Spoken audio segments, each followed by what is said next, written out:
Blog Talk Radio.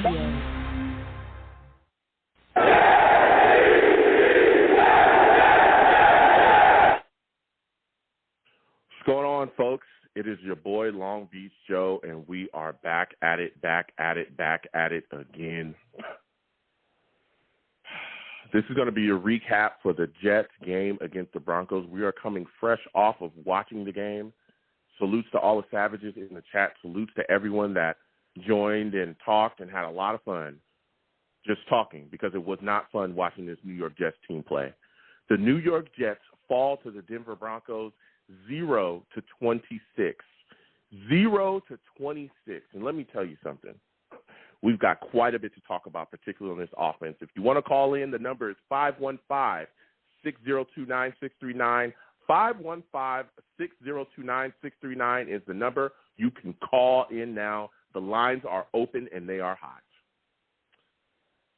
I'm the man of the people. I'm here for the people. Let me shamelessly promote my Facebook page. Everyone go on Facebook. Search The Long Beach Joe Show. Like that page. My content's up there. Go ahead and give it a listen.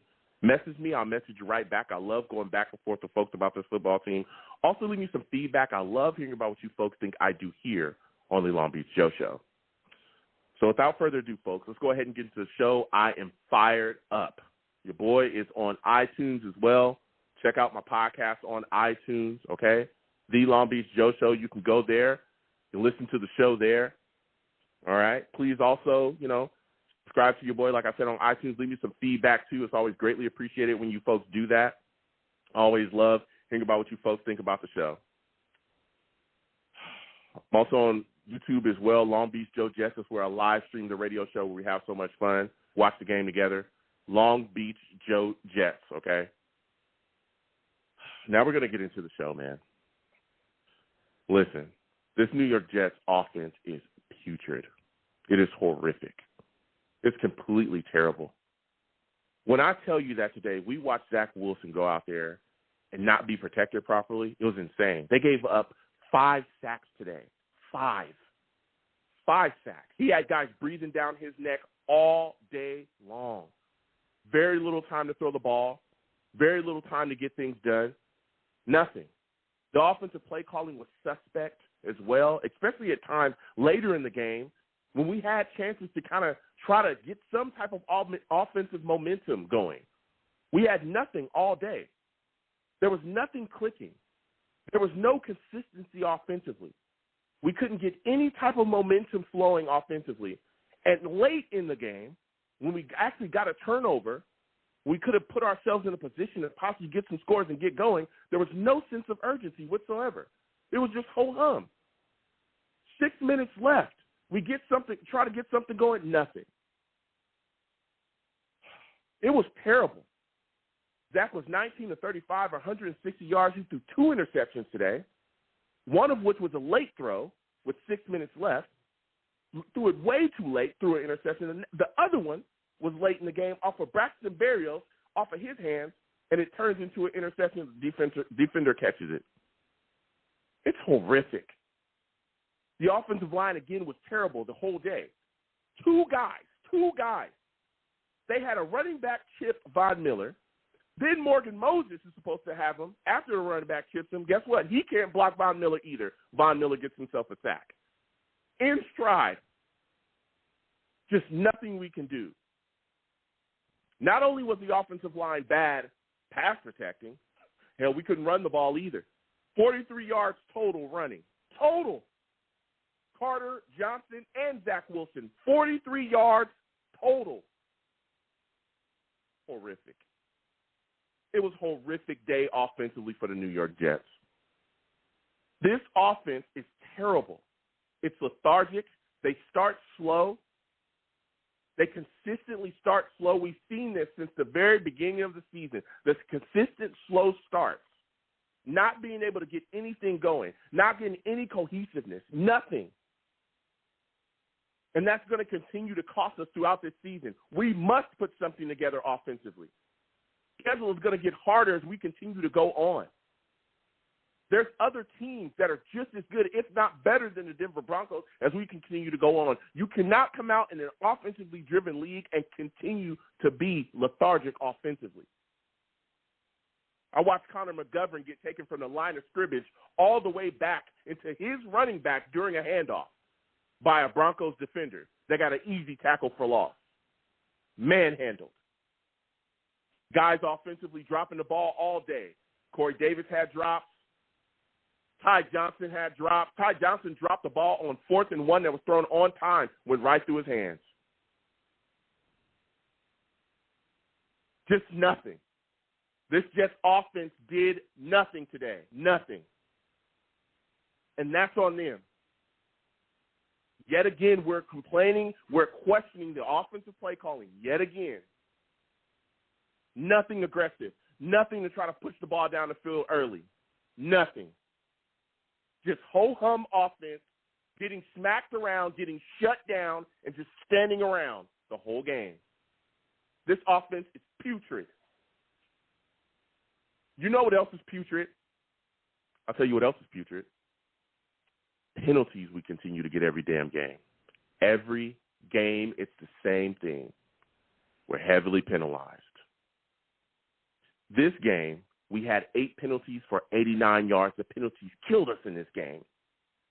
I'm going to get to the callers in just a second. Lines are hot. Again, 515-602-9639. 515-602-9639 is the number. Call in. The penalties were horrific.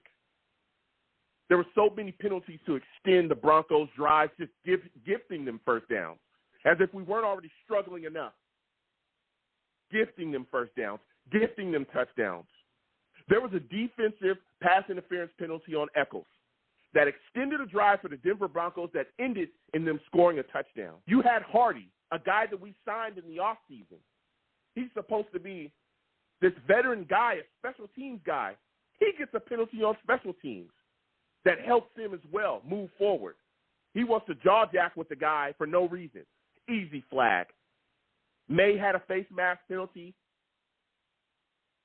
Just so many penalties. It's insane. We had a penalty on us. We hit a 56-yard field goal. Amendola lines up, hits the 56-yard field goal. We get a penalty that takes away the field goal and has a punt. We can't do anything, man. This team is heavily penalized on a weekly basis. They play undisciplined on a weekly basis. When is Robert Saleh going to step up and stop this nonsense? What is he going to do? I'm tired of seeing this. I'm tired of seeing an offense that isn't capable to do anything. I'm tired of seeing a team that come out and gets heavily penalized every week. I'm tired of that.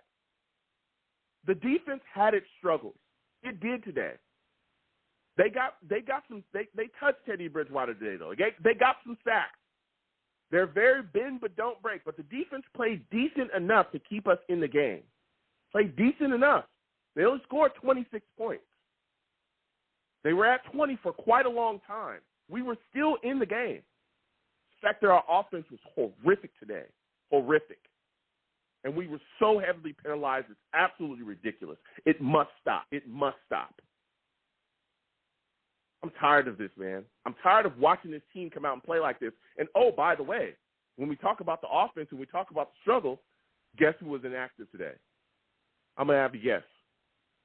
The name rhymes with Denzel Mims. You guessed it right. It's Denzel Mims. Denzel Mims inactive yet again. Yet again. So was Jamison Crowder. We all know he's dealing with the situation, right? So we know that he's dealing with the situation of why we wear a mask. He's still trying to recover. He's inactive as well. You look at this situation, you would think that Denzel Mims, the guys that are starting over him, going to light it up. Jesse Smith had 1 catch for 13 yards. Keelan Cole had 2 catches for 30. You're telling me that you can't find a way to put Denzel Mims, a guy that has unbelievable natural ability, big, fast, great catch radius. We're struggling offensively to open things up. You're still on the field without Jamison Crowder, and you can't find a way to utilize Denzel Mims. This is insane.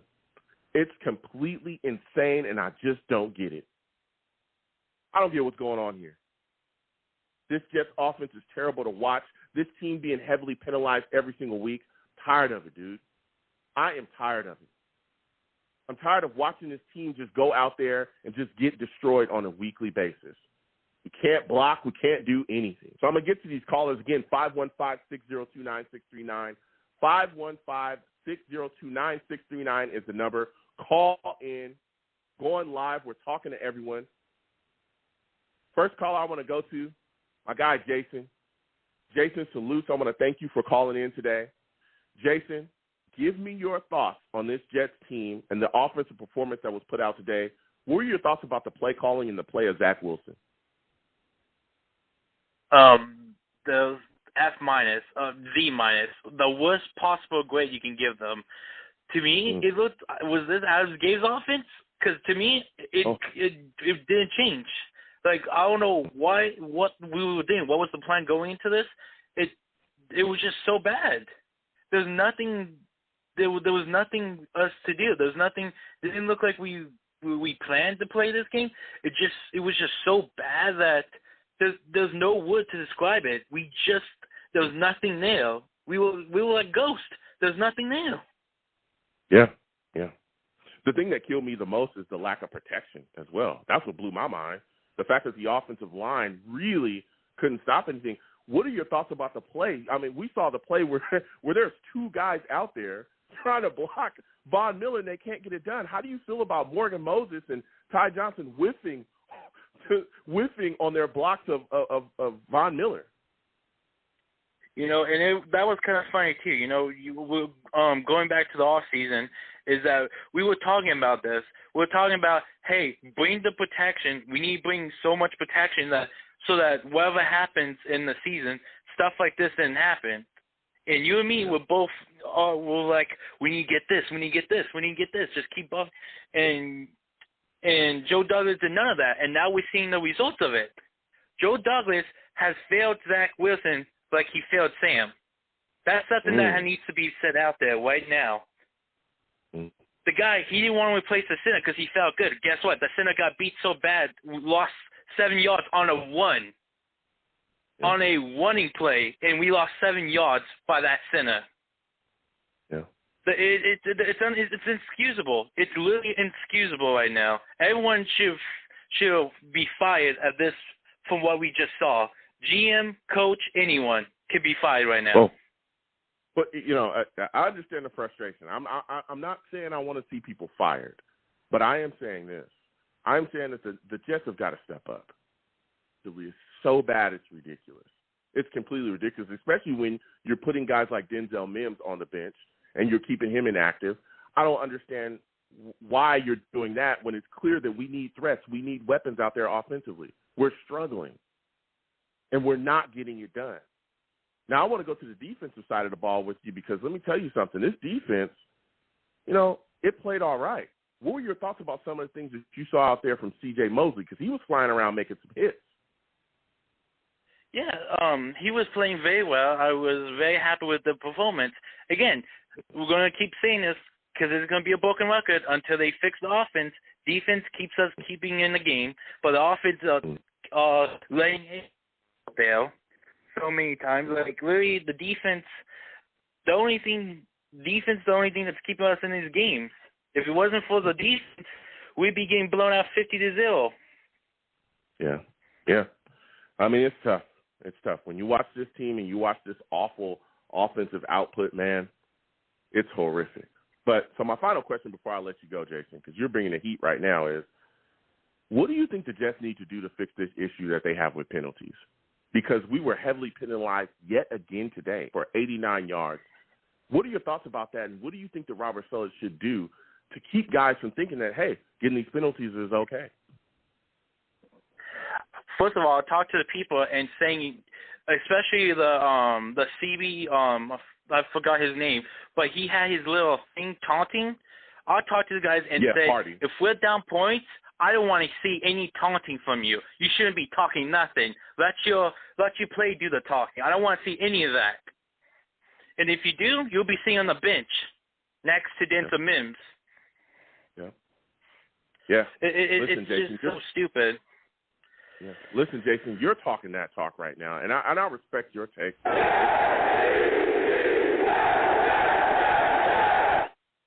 Listen, Jason, I'm gonna let you go. We got to get to the rest of these lines. They are hot. You have a good night, all right, my friend? You too. Go Jets. Yeah, absolutely. Listen, again, 515-602-9639. 515-602-9639 is the number. Call in. We are taking all callers. We're talking to everybody. The lines are hot right now. Please be patient when you call in. Don't call in and hang up. I know I have a bunch of new viewers, new listeners. Don't call in and hang up. Call in and hang up. When you call in, I can see you. Just hold on, wait your time, and I'll get you on, I promise, and we'll listen to your takes and what you got to hear. So next, I'm going to my guy, D from the Bronx. Monty, we'll get to you in a second. D from the Bronx, salutes to you. I want to thank you for calling in tonight, my friend D. Give me your thoughts on what you saw out there from this New York Jets offense. How did you feel after watching the performance that they put out on the field?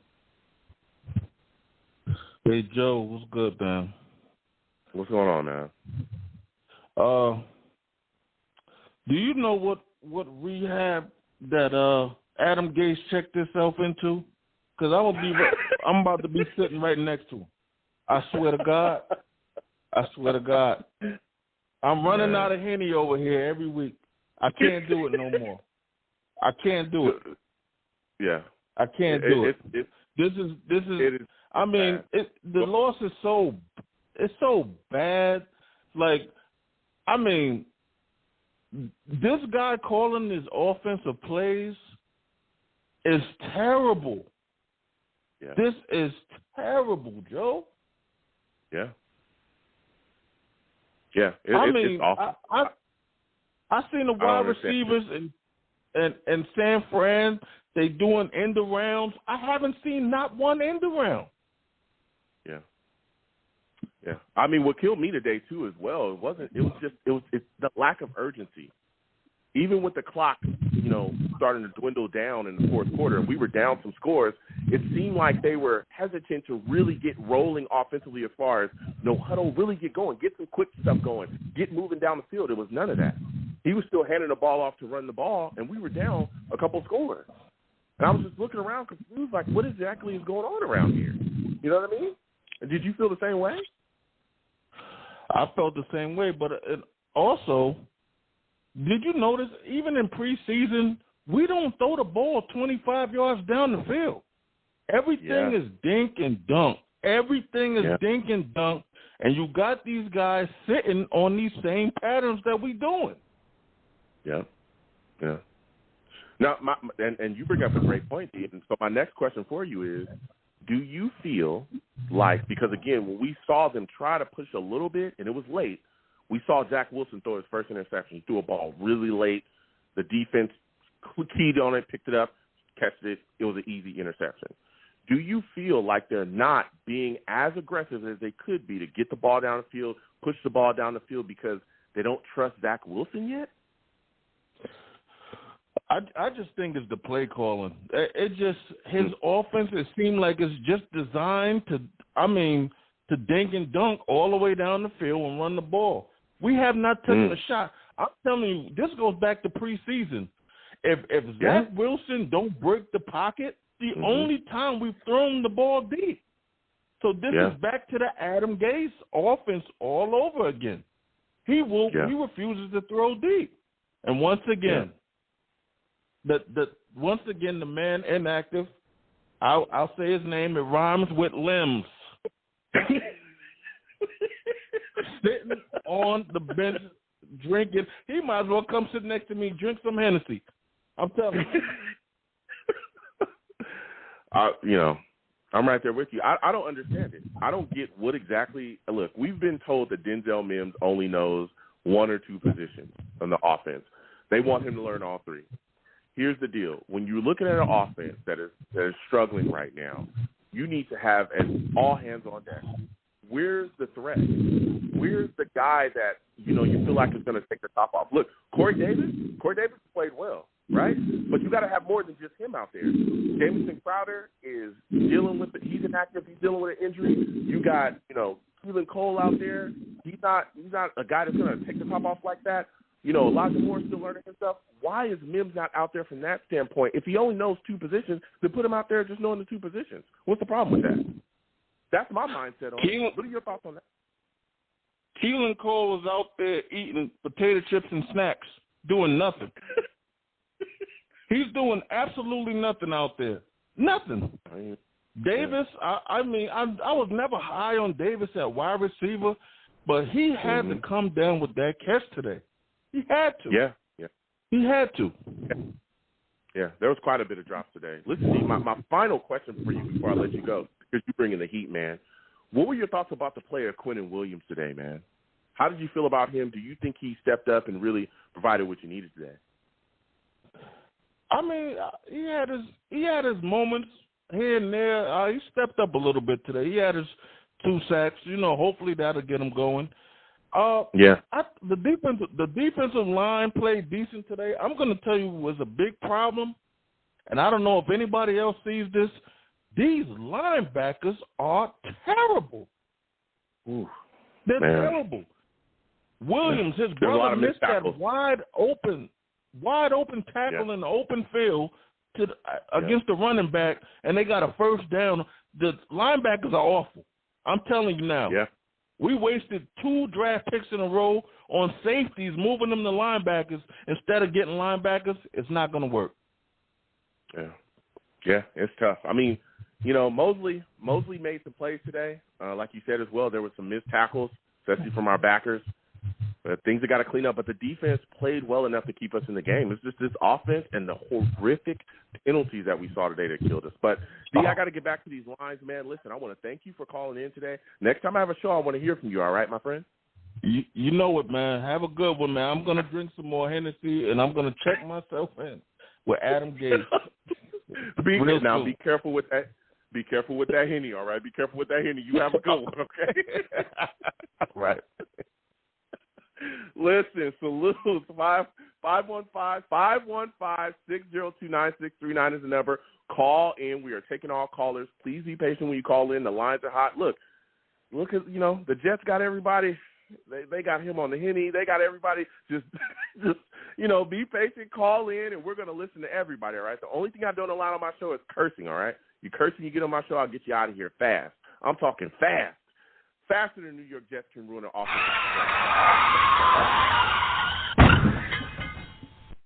It's fast, man. That offense is terrible. So we're going to keep getting to these lines.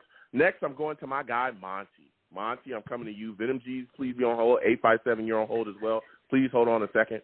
Monty, I'm coming directly to you, Monty. What's happening? It's time to talk, my friend. It's time to talk, my friend. Listen, hold on a second. I already know you coming through. Why?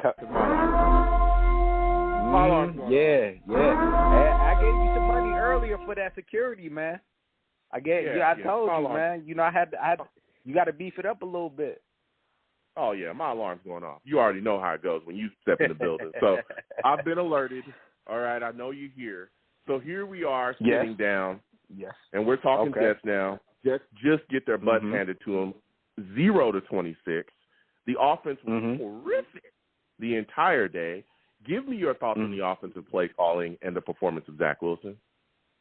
The offensive play calling was horrible. I didn't see – it was just basically dink and dunk passes. But I can't really blame the coaches if that makes sense. I'm gonna explain why. Okay. The Jets really don't have firepower to be able to really attack a defense the way that you need to. Okay, because where's the burners? If you're trying to attack guys deep, you need burners. We don't have any burners. We have a bunch of possession. Yeah, but well, I mean, there's a guy named Mims that. I mean, he's not slow. You got a guy named Neal, inactive every week. I'm just saying. You said we ain't got no burners. Here's a guy that we've seen be able to take a top off of a defense, right? We've seen Denzel Mims be able to really abuse guys, and not just like regular old. We've seen him beat some legitimate corners. So if you're saying that, then my next question for you, Monty, and I know you're gonna give it your take too, is then why is Mims inactive? Why is Mims inactive? So go ahead. Joe. So this goes back. This is why, and this is exactly why I go in on Joe Douglas, because this stems from ego. everything that Joe Douglas does is just, it doesn't even make sense. It goes way back. It goes back to Robbie Anderson. Why not give Robbie Anderson more money? Why? Because I'm not going to pay a receiver $2 million extra because that's just the way I do business. It's ego driven, and it's the same thing with Denzel Mims. We need Denzel Mims. He's a dynamic playmaker, and I want to see him progress and turn into the receiver that I think that he can be. And Joe Douglas and this organization is just so full up on just ego. It starts with Joe Douglas. It happened with Adam Gase. It's just like we don't know why they make the decisions that they make, and it's just like you're basically you're hurting yourself. You're hurting yourself with these moves. Why not activate him at least? I mean, if you're gonna just put him in there for a couple plays and see what he does. Like, you got to stop this. We're not good enough to be able to just sit guys.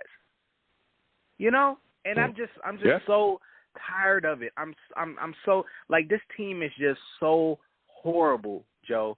It's so bad to watch. This is not an NFL caliber football team. I watch games all day, and when I watch it, it's just hard to watch, man. It's just really hard to watch. And like I said, you know, I joke with you a lot, man. Yeah. And you know, I didn't want to.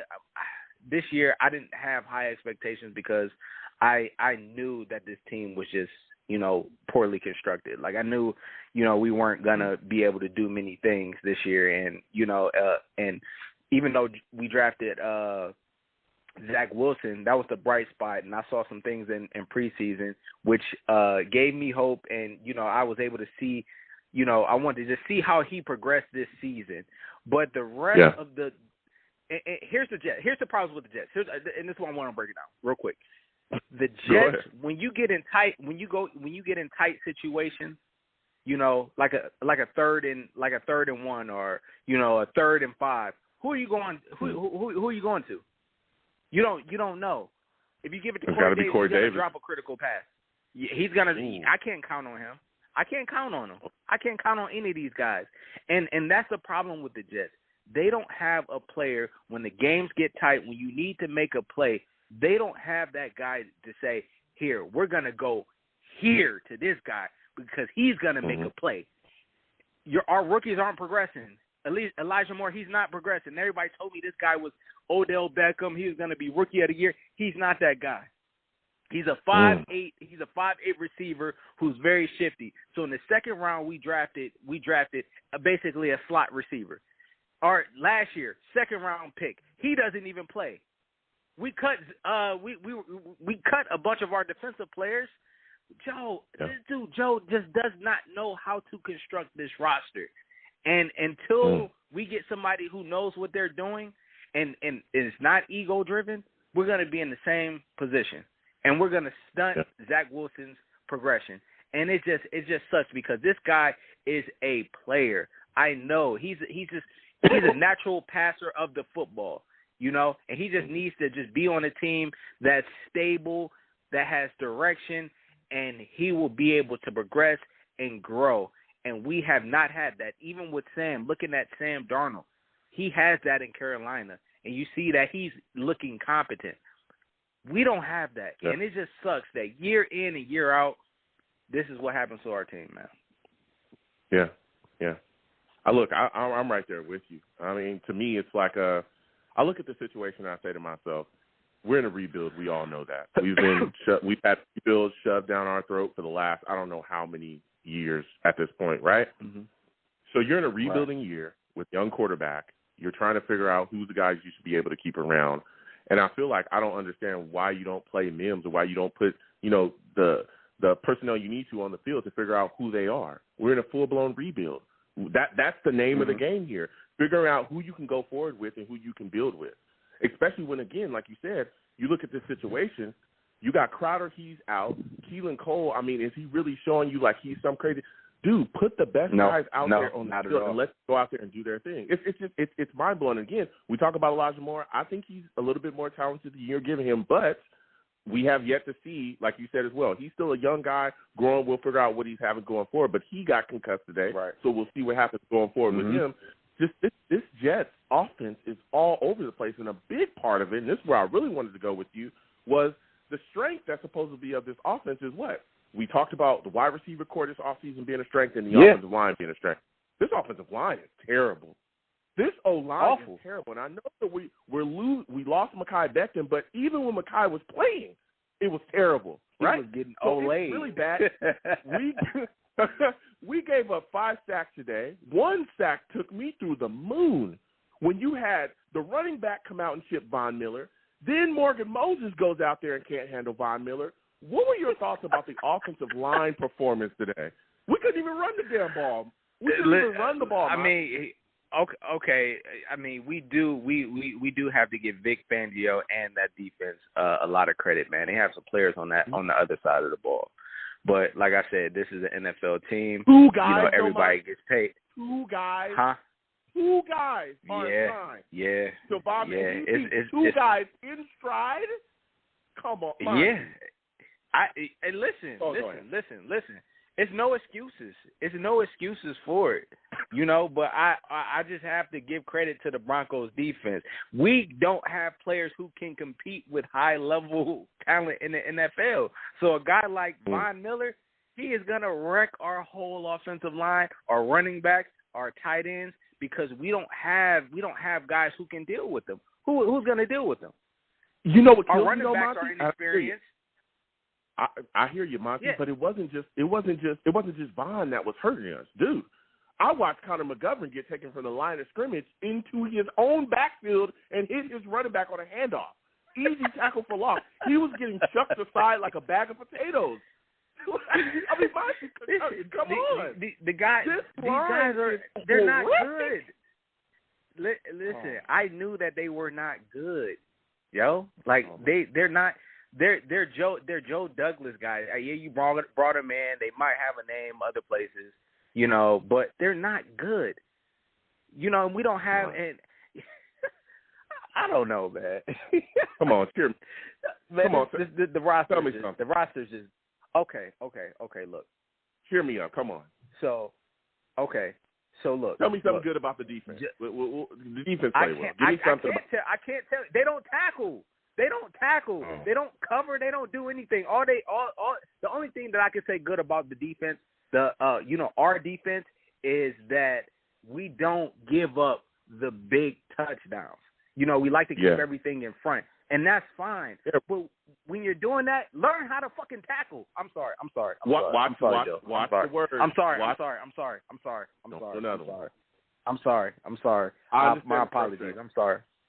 Sorry. I understand the frustration. Just learn how to tackle. Learn how to tackle, man. And they just don't do it, man. They just do not do it at all. And they're keeping us in the game by playing that way, but the offense they can't really bail the defense out. So when you're playing that style of football, bend but don't break, the offense has to put up more than 0 points. Yeah. No. Listen, Monty, I hear you. Look, Monty, I got to get back to these lines, man. The lines are hot. I got people calling in. I want to thank you for calling in. Next time I have a show, Monty, I want to hear from you, bro. I love going back and forth yes, with you. Sir. Right? Yes, sir. All right. I'll talk to you, Joe. You have a good one, man. Monty calling in, man. I respect Monty. And his takes. He's got some fire takes, man. We're going to keep getting to these lines, but before we go there, salutes to GM Sin with the big donation. I said salutes to GM Sin with the big donation. Thank you, GM, for donating to the platform. GM says, when Mim gets on the field, book it. He's going to make a difference. He has a potential. Just play the kid. Let him get that experience. That's what I'm saying. I don't understand what's going on here. I really don't. I don't understand why Mims is on the bench. We get it. He doesn't know every single position, but guess what? Play him at the position that he does know. Because even these guys that you're telling us knows all the positions, right? They aren't outputting much. We need weapons. We need guys out there to attack. We cannot have talent like that sitting on the bench. How long are you going to keep him on this bench? The entire season? Are you looking to trade him? Those rumors are swirling around. We've got to get it together. We've got to put guys out there that can help Zach Wilson. You're getting him killed.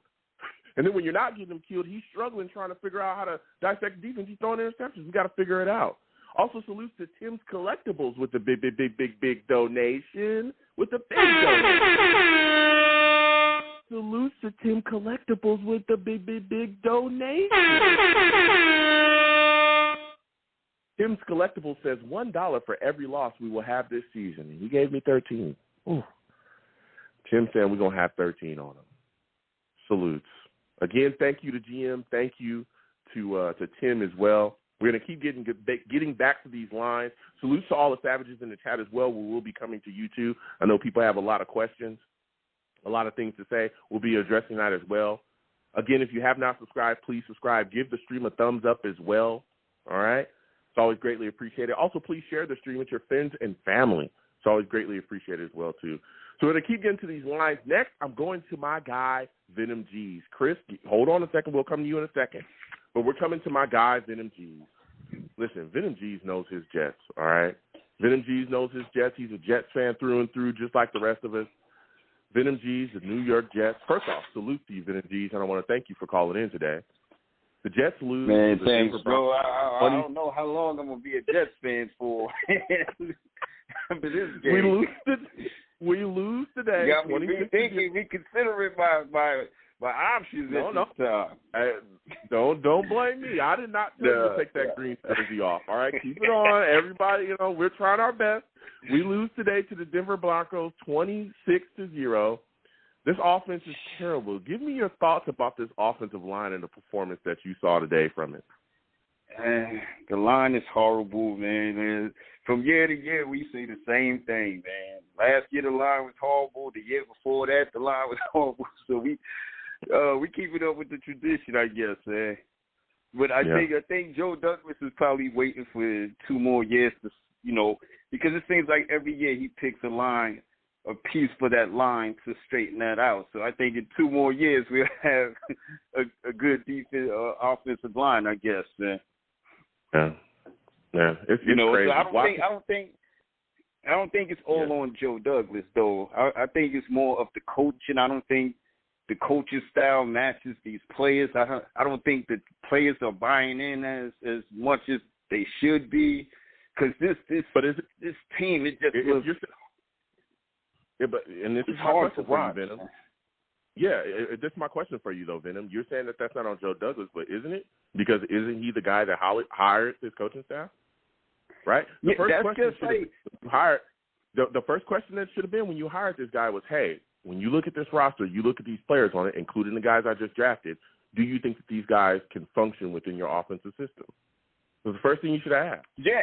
Right? And I think Mims being active every week, I mean, what exactly are we supposed to do? You know what it is? Are you telling me that Denzel Mims doesn't fit the offense? No. What happens is, Joe, this is what happens. It's just like if I see a play, I say, oh, shoot, this play is great. Bring him on to me. And then once you may do something that rubs you wrong a little bit. Yo, I need you here. Everybody else on the team is there from OTAs from the beginning. Denzel Mims not there. So you're looking like, yo, so it rubs people the wrong way. It's not that, he's not a good player. Personality is class and things happen. So I think Denzel Mims must have did something to rub them the wrong way. So I think it's a conflict going on. And even like you said, man, we have players. Look what happened when we have really good players. Back then was good until we brought in Carl Lawson. Then Carl Lawson makes him look like he's trash, and he's even second-guessing himself. Once you get a really good player in there, it shows you the good from the great. Yeah, but and I hear what you're saying, Venom, and I respect that take. But here's the deal: I'm going to give you some pushback on that because if we signed Carl Lawson, who's the big pass rusher that we all knew we needed, right? If he was coming in, if he had come and hadn't challenged Becton at all, and Becton was dominating him every single day in practice, wouldn't that have spoken to the lack of talent that Carl Lawson would have? Look, Mekhi Becton's a great tackle. But if you're going to be a good pass rusher here, then he should be pushing Becton every single day, right? And it's not just us thinking that Becton was good wasn't just because it just didn't come out of anywhere. Becton was facing pass rushers all last season. He's the best offensive lineman that we had on our team, right? We saw it. We all saw the special title play. I talked about it. I said, out of my own mouth, I believe he has all-pro talent, which I do believe that, right? But I still think that. Yeah, and we all do. When he gets back from this injury, we'll figure things out. My problem going back, and it's something that you kind of touched on, and I wanted to touch on that as well, is, look, if Denzel Mims has rubbed people the wrong way, you as a coach, whatever it is, because, again, we just continue to keep hearing that he doesn't know all three. He just knows two of the positions really well, but he doesn't know all three. If you believe that he's rubbed the coaching staff the wrong way, this is your belief, then guess what? You need to – great coaches in this league put petty stuff like that aside. All right? We've seen coaches in the past have issues with players, be able to put them aside. Oh, there was guys that had issues with Odell Beckham. They were able to put it aside, and guess what? He was put out there on the field and made successful. Right? there's other guys, other wide receivers around the league. So that's what needs to be done here, because guess what? Just having an issue, if that's what you believe it is, it's killing us offensively. This is a guy that should be out there because he's a part of the big building block, going forward. He's the guy we took around. We let Robbie go, and what did we say? It's all right. We'll find a wide receiver in the draft. And the next draft that Joe had, that's what we did, though, Venom. We can go back there. Yeah, we let Robbie go. And listen, we'll just find one in the draft. And when Denzel Mims was selected, a lot of people in this fan base was like, he's the guy that's going to fill into where Robbie left off. He's the guy that's going to step up. We're going to be able to depend on Denzel Mims. He had a huge offseason. Everybody was excited. Everybody said he was going to be a breakout guy. Everybody, right? That's what we were hearing coming out of Jets camp, period, was that Denzel Mims is going to be the guy to have over 1,000 yards and break off. And now he's completely inactive. We haven't seen him at all this season. You know what I learned in the last few years? Anything out of Jets, the official Jets, I can't believe anything. I remember the gas, no brakes. The brakes are all the way off. I don't know where the brakes are at right now. There's no gas to this. I can't believe your mantra you selling. Last year, Sam said it was an explosive offense. We're going to do this. I can't believe nothing you're selling me. Don't sell me none of that. And I do believe you. I do believe everything that you just said, Joe, because look at Henry Ruggs, the third in Los Angeles. He's only a goal. Yeah. They don't say, try to learn every play, every position. Yo, if you're a burner, you burn them. Look at Hill up in Kansas City. They don't. There's certain people with the talents to pass all that other stuff. You make it simplify for them to say, go do what you do great. If you a technician on it, if you're Julio Jones, you tell Julio do whatever you do, and you fix your team around that. But these people aren't like that. This is like Adam Gase's again, whereas these people want them to fit into a system where you got to tailor-make the system around these players, and they're not doing that. Exactly. And again, I look, my comparisons between, coaches having issues with guys like, OBJ and the other talents, I'm not comparing Mims to any of those guys. I'm just saying when coaches, if like you were saying, if it is a relationship or they've done something rubbing the wrong way, that coaches that care about winning, it surpasses everything, okay? It passes everything. So guess what? You can fix that. You can fix those issues, get them figured out, and move on from them. But like you said, it's got to be something. But for me, another thing, I look at this offensive line as well, Venom, because you're bringing the heat right now, and I'm saying, geez, Louise, this you look at this offense, and this line can't block anybody, it seems like. They can't stop anything. I mean, Connor McGovern gets drugged back. Dude, when you look at this line, we can't even run the football. What were your thoughts about our inability to be able to run the football today effectively? Look, everything. Look at the dude we had in the offensive line last year goes to Carolina. Look at every player that we have that went to Carolina. Sam, the offensive lineman, Frankie Louvu, they bowling. So it's not here. It's the system that they're in, and whatever they got. I'm seeing Frankie on Thursday looking like the second coming of Lawrence Taylor or something. Well, I'm like, what's going on? It's something with this system here that these guys don't buy in. It must be the building. People don't hold them accountable. It's all lip service, I think, that's happening, where it's like hey, you know, we're holding these guys accountable, and they doing what the hell they want to do. It don't seem like a competent football team. It doesn't seem like, you know, any team that it's not ran like that. I don't understand. The defense is horrible. These cornerbacks are getting cooked every damn week. They're playing 10 yards back. Oh man, this is horrible. This is hard to watch. And then we have people hurt. Ashton Davis hasn't taken the field, so everybody we draft, we don't know what they are. The people that we drafted last year, we didn't even get to see them because this damn Adam Gase kept everybody back. So I don't know what P. Ryan is. I don't know what Cashman is. I don't know what any of these players are. Yeah. You know, and this is the second year we're going into this again this year where we have, and out of camp, they say, what is it, Eli Moore is a great receiver. He's one of the, and I haven't seen it. All I hear is lip service. You're selling me this product, but I haven't seen it yet. My final question before I let you go, Venom, what are your thoughts about all the penalties we had today? I mean, what do you think Robert Oh, my God. We killed ourselves. Yeah. We killed ourselves, and it's hard. This is just terrible to even see. You see all these great plays, and then even with the field goal where we could have got in field goal range, and then we get taken back just because of delay of game. Like, these things are just – and then even when Sam in the fourth quarter, Robert Saleh, he gets sacked, and Robert Saleh calls a timeout. Like, what are we doing? Like, I thought we had somebody up in the box to inform us of the time to take penalties and situations. It just doesn't seem like this is even working. You know, one thing I want to ask you, Joe, do you think these guys look so good in practice is because the talent level isn't so good, so it makes everybody look like, oh wow, he's a standout guy. Denzel is killing this guy. Eli's killing this guy. When the cornerbacks that you're going against are horrible. Everybody's I think that's why I get to hear. I think that's why we get to hear, hey, these guys are looking good. But when your competition is a C and you're, you know, a B or B plus, of course you're going to outshine them. Listen, and I'll answer this question, then I'll let you go, Venom. Look, maybe that's what it is because, again, this week, yet again, we've heard that Denzel Mims had a great week of practice. That's what we were told this week. Again, we were told again this week that Denzel Mims had a great week of practice. Robert Saleh told us he couldn't wait to see Mims out there. He's excited for his future. Game comes, he's inactive, along with Crowder and P. Ryan and all the rest of these guys.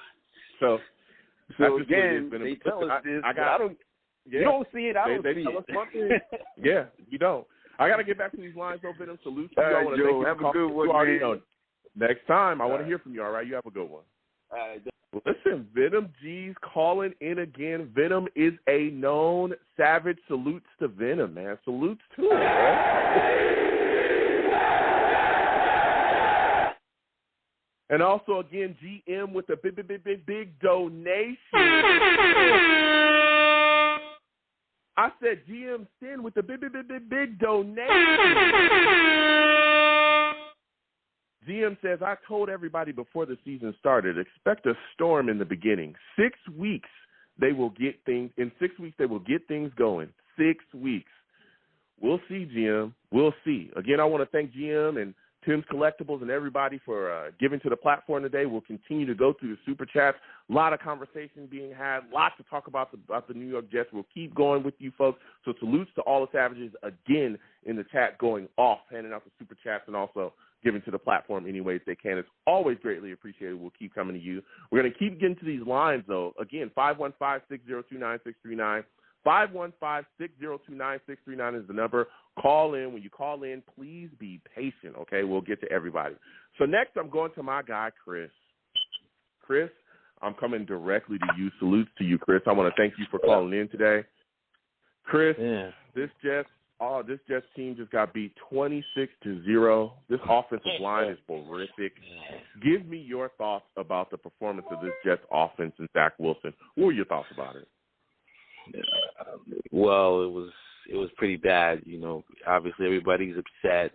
But like I said, goes back to what I said. Everyone was afraid of from the beginning, as far as having a veteran in that room. And, you know, a veteran can act as just as much as an offensive coordinator, a quarterback, you know. And we said from the beginning who was the backup quarterback, who was the guy that was going to talk to Zach, who was the guy who was going to calm him down, see defenses. We said he's ready. We just threw him in, and we said, hey, you're going to go in and you're going to save this franchise. And, you know, obviously he's going through growing pains. I mean, he's a college quarterback from BYU. He hasn't faced this type of offenses before. He didn't play in the SEC, and it's looking like that now. So, I mean, there was going to be struggles from the beginning, and a lot of y'all, you guys want to complain. I'm talking to the fans that are looking around. Y'all want to complain, but a lot of you guys said, right, oh, we don't care if Zach struggles early as long as he's playing good at the end of the season. So you got to you got to hold yourself to that accountability. You got to hold yourself to that because you guys said that. I was against getting rid of Sam Darnold. I said they should have traded the pick and got more players. You guys said long term Zach Wilson was going to be a better quarterback, and this is what you get. Look at the NFL today. Trevor Lawrence was horrible. Justin Fields was the guy in the Patriots looked like he pedestrian today. This is what you go through with rookie quarterbacks. You got to accept the good with the bad, man. And that's just and it's tough to live with it, but this is the process. I mean, Josh Allen wasn't great in his first year either. Neither was Baker Mayfield. And you got to go through it, man. You have to go through it. No, listen, and I hear you, Chris. No, listen, you got to take there, and I respect your take. Going through the way that rookie quarterbacks are handled at first, like you said as well. That's just the way it works. Rookies do tend to be bad at first. They throw questionable things, questionable interceptions. But I think, especially early in the game, right, we were all kind of impressed with some of the things that Zach was doing. Especially there was a play where he was able to elude from pressure, get out to the left. He threw a great ball to, Corey Davis, but, the defender broke it up. We were kind of impressed with some of the things Zach was doing. But the thing that was consistently bad today is like the other pieces around Zach kind of failed him early, right? We saw drops by the wide receivers. Yep. We saw a drop by Braxton Berrios right through his hand that turned into an interception. We saw Ty Johnson drop a football that was hit him on 4th and 1. Yep. He should have caught that. Saw drops by other guys. But one of the things that was consistently horrific today was the offensive line. That's one of the things that we're seeing consistently be bad, right? What are your thoughts about their play today? You're absolutely right about that. The offensive line play, and I saw this from the Patriot game. The offensive line was bad, and I mean that goes upstairs to Joe Douglas. We brought him in because he can identify offensive linemen. When everybody said to go after Joe Tooney, you have to break the bank for get him in here. He didn't want to spend the money. He wanted to play, GM and pick this, and this guy can be just as good as this guy. One of the things I respected about Mike McCagnon is when he saw a guy like C.J. Mosley, he went and paid the bank for the guy, even if he had to pay the jet tax to go get him. Okay. Yeah, and that's the best guy on the field right now. Okay. Defensively, I mean, he is a guy that's absolutely doing his thing. Now, they're gonna get at you for trying to. Yeah, but I mean, at least you go get the best guy in the room. I mean, for offensive line. Listen, for offensive line, he was terrible building the offensive line, though. He was horrific. Your job was to build a line. His job was to build a line. He went and got Alex Lewis. He got these other guys. He brought in Connor McGovern when he could have got the Morris. And he missed out on it. This line thing is his fault. You know what I'm saying? It goes up to him. I think eventually the line will get better. But I think that they gotta look at all options right now for the line. They gotta look at maybe letting some guys go and cutting them. If they don't get it together in the next couple of days, there's some veterans that's on the street right now. Maybe bring a couple of those guys in. And as far as the offense is concerned, you gotta everybody's absolutely right. Where is Denzel Mims? Where is this guy? Why is he not in the mix? I mean, you've got to put weapons and tall receivers, and even Kenny Yeboah. Why these guys ain't playing? These guys. Well, yeah, you got these guys that are dropping passes, and everybody said about Yeboah, he drops passes, and well, what are these guys doing? I mean, why is Ryan Griffin still out there? I mean, I don't understand. I mean, I didn't understand why they brought Ryan Griffin back in the first place, because he wasn't that good, even with Sam Darnold. So, I mean, the offense, the entire offense, the entire offense is lacking, creativity, players. It's lacking it's explosiveness. It's a mess. Explosiveness. It's a mess. It's absolutely. It's lacking explosiveness. There's not much going downfield. And, again, we got a guy, like you said as well, Denzel Mims, that is a guy that could be somebody to take the top off the defense, somebody that's another weapon that you'd have to account for, and he's inactive on the bench. Now, where I will say, look, I understand you like Mike McCagnon going to get that inside linebacker, Mosley, but he was horrific everywhere else. Mike McCagnon was terrible at drafting, and a lot of his free agency signings went trash. Well, I mean, guy like I said, signed Jermaine Johnson. What I respected he signed about Johnson that same year that he signed C.J. Mosley. He also whiffed on a lot of the offensive line picks. He signed a left tackle that played with the Broncos, and the guy was hurt for years and then came here and got hurt, never did anything. He drafted a lot of busts. He cut his entire first class was gone within the first, I think, 2 years that he drafted him. It was bad. He took Christian Hackenberg in the second round. He was bad. I'm not talking about his I'm not talking about his drafting. His drafting is known to be terrible. Okay? What I'm saying is that when you identify a player like C.J. Mosley in the last draft in the free agency, we all knew Joe Tooney was the guy. We all knew we needed an offensive line. Even if Sam was here or not, paid the money and went out and got the guy to put the veteran offensive lineman and paid him to come here. We should have done that. That should have been the first signature. That would have changed the offensive line. And like I said, he thought he could do it on the cheap. He thought he can play around, and that goes back to a guy that even worse than Mike McCasnick is John Izzy. Are we living the second version of that? Because none of the players are a thing. We negotiating cheap. We're not playing for players. The best player on the field was the highest paid player today. Yeah. He was the best player on that field, C.J. Mosley. Yeah. And he's the highest paid player. Yeah, I mean, you bring in some takes. I don't necessarily. There's other things we could have did, like you said as well. A lot of people have been on Joe Douglas for him not spending the way they believe that he should. But let me tell you something. This line is not performing well. Even with us getting Morgan Moses. But I got to get back to these lines, Chris. I want to thank you for calling in. Your takes were fire.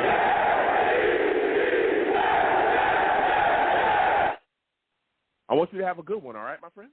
We're going to be all right, guys. We're going to be okay. We're going to be all right. I hope so. You have a good one, Chris. Listen, salutes to Chris. We're going to keep getting to these lines. Again, 515-602-9639. 515-602-9639 is the number. Please call in. When you call in, please be patient. We'll get to everybody. The lines are hot, all right? So next I'm going to 757. 757, I'm coming directly to you. You look like a new caller. Give me your name, where you're from, and give me your thoughts on this New York Jets loss today to the Denver Broncos. Melvin Vaughn. Say it again. Your name again? Melvin. What's going on? Okay, Melvin, what's going on, my friend? What are your thoughts about the New York Jets, offense not being able to put things together? How'd you feel about it? Bro, I am disgusted with this team, man. But I can't blame everything on the O-line. A lot of it has to do with scheme. If you saw that game, they were jumping our routes. We were very predictable. You know what I mean? And everything last week was saying, let's be boring. Come on, you don't think Denver heard that? Yeah. Come on, man. So it's a lot of this has to do with scheme. Everything has to do with scheme. LaFleur is looking worse than Gase, and that's scary. That is a scary thought. Gase looking at the clipboard. LaFleur is looking at the at the Jumbotron all game. You know what I mean? Like, what's going on? I mean, it's just bad, man. It's horrific football. The NFL is just taking off, and we're just left behind, man. Yeah, and Melvin, you're bringing a great take, and so my question for you is this, because we saw when Zach Wilson was put out there, I think it was like 6 minutes left, and we were trying to get back into the game, and we saw Zach Wilson, you know, when they were trying to get a little bit more aggressive and push the ball down the field, he made a really late throw, right? A throw that if he would have thrown it earlier, it would have been completed to Corey Davis, but we saw a really late throw, and we saw an interception. The first interception he threw, that was on him. Do you think that they're so conservative with the dink and dunk stuff because they're very afraid to really get loose with Zach Wilson? They don't trust him fully yet? I wish I knew that answer. I mean, just looking at what I'm looking at, I can't figure them out at all. You know, I'm calling their plays, you know, and I really believe that regardless of what Zach is saying, he's losing confidence. And it's almost like we're in a microcosm of Sam Darnold all over again. You know, we've seen this before. We've seen this movie. We see how this plays out. And now look at Sam. Sam's in Charlotte throwing dimes all week. So was it really Sam or was it just New York? You know, you know, so I do understand the last caller saying we have to be patient. You know, we have a new coach, new OC, rookie quarterback, all these rookies that we're playing. But what I want to see is progression each week. You know, if anything, we're going backwards. I knew we were going to lose today, but to lose like that, you know, and it's almost embarrassing. Yeah, it is. And so my next question for you, because you talk about progression and you want to see guys get better, especially a lot of the younger guys, one of our main questions is we look at the situation now, we come into the game, Crowder's inactive. You know, you look at this wide receiver core, a lot of people are saying, and we've heard it tonight, that a lot of people in the wide receiver core, they feel like it doesn't scare an opposing defense, right? You got Corey Davis out there who we seem to be able to make plays, but, I mean, Braxton Berrios, does he really scare anybody? Keelan Cole rarely gets, you know, too many looks. Jeff Smith not getting many looks. Elijah Moore trying to find his way. He's now concussed. We'll see what happens with him going forward. Are you confused on why Denzel Mims is consistently inactive when he's a guy that could add to this offense? Everyone is, Joe. You know how scary it would be for our offense if Mims and Davis was on the outside? They can't just take Davis away, you know? I mean, week 1 when the only play that Mims played was a 40-yard bomb? I mean, the guy's a baller. I don't understand why they're holding him accountable and no one else. The offensive line suck. You know, Corey Davis getting paid $10, $11 million a year. He's dropping balls every week. But Mims is the only one that's being, quote unquote, held accountable for not knowing the playbook. If anything, I mean, go, you know, expose what he does well. You know? And this is what LaFleur told us, and this is what he sold us on in the offseason. You know, we're gonna make sure that we, you know, play around our players, you know, their best attributes and all these things. But then our second-round pick is not even on the field. And it's like, what is going on? And, and to be honest, they don't have a solid answer of why he's not playing. If Crowder is not playing today, number 11 should be lined up. No, there's no doubt about it. No doubt about it. Because he doesn't play special teams. Get out of here. It's mind-boggling. He's not playing because he's not on special teams. Are you kidding me? Yeah. Are you kidding me? And that's what blows my mind as well when you talked about, because he said, hey, he doesn't. The other guys just have more value, like you said as well. You know, they talked about the playbook. He only knows 1 or 2 positions, you know, the playbook very well, and he's not added on special teams. Like, whoa, wait a minute. We drafted this guy in the 2nd round. Why are you guys talking about him like he's a six-string wide receiver? So who is it on? Why, you know, is it on them? Why they're not putting, or is it on Joe Douglas for drafting basically a bust in the 2nd round? Because you don't draft 6 or 7 string receivers in the 2nd round. That's insane. It's insane, though. I just don't understand it. I watched the press conference today with Salah. He's talking in circles, you know, and I'm like, man, I really wanted him to get angry today because everyone else is angry. You know, hold some people accountable. Flip a table over. Do something. You know, I'm tired of keep hearing about we had a great week in practice and all this BS. It reminds me of Gase. Oh, my God. You know, when he said it, I had to just cut it off. I don't care about what's going on in practice. It's not translating to the field. Our plays are predictable. What are we practicing? what in the world are we practicing if the defense even knows what we're doing? Yeah. And so that's why I can't get mad at the offensive line. I can't get mad at the offensive line because you got 9 in the box every single play. Yeah. So it's like, I'll tell you what are we doing? I went through the roof. The fact that our running game couldn't even get going today. I mean, there was just nothing that we could do on offense at all. Nothing. And I just feel like we're not being aggressive. We're not being aggressive enough. We're not trying to push the ball down the field. Teams are just going, okay, we're going to do what we got to do. We're going to go out there and handle business. And Saleh told the world that we're not going to be aggressive. He said we're going to play boring football. So is it all gas, no break? Or is it all gas, break everything? It seems like we're just, what are we doing? No gas. You can't even say all gas, no break. You can't. No I can't gas, say all gas, no break, but then you want us to play dink and dunk all day. This is crazy. Yeah. So it's like, what are we doing, man? And it's hard, man. This is a 17. We got 14 more weeks of this. Yep. It's crazy. It's completely crazy. But listen, Melvin, I got to get back to these lines, man. You're a phenomenal caller, man. Phenomenal.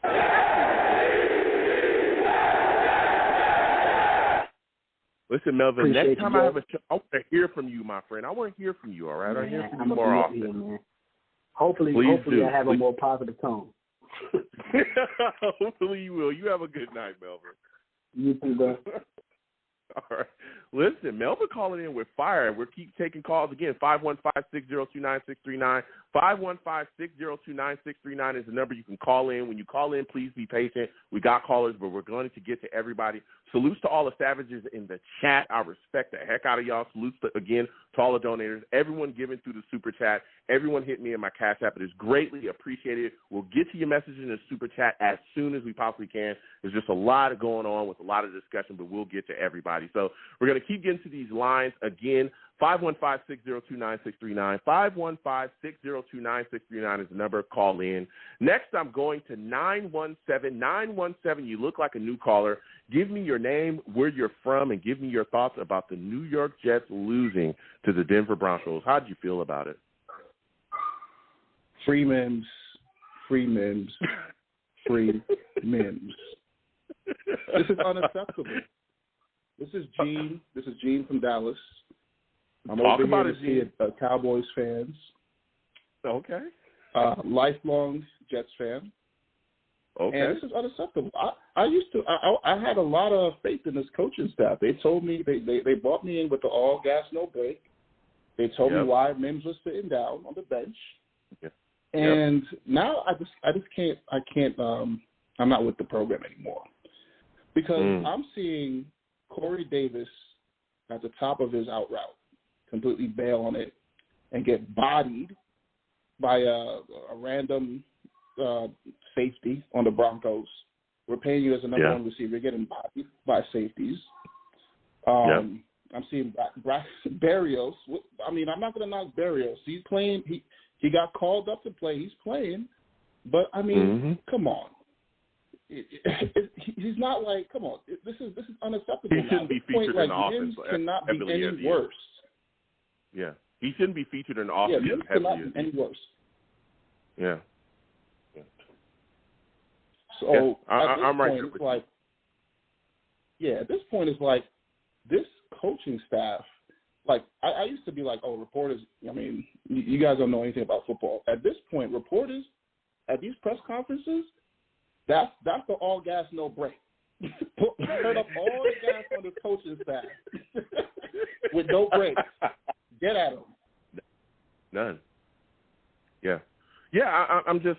I'm Gene, and again, I want to thank you for calling in. We're so many people are right there with you. We're all questioning what exactly is going on here, right?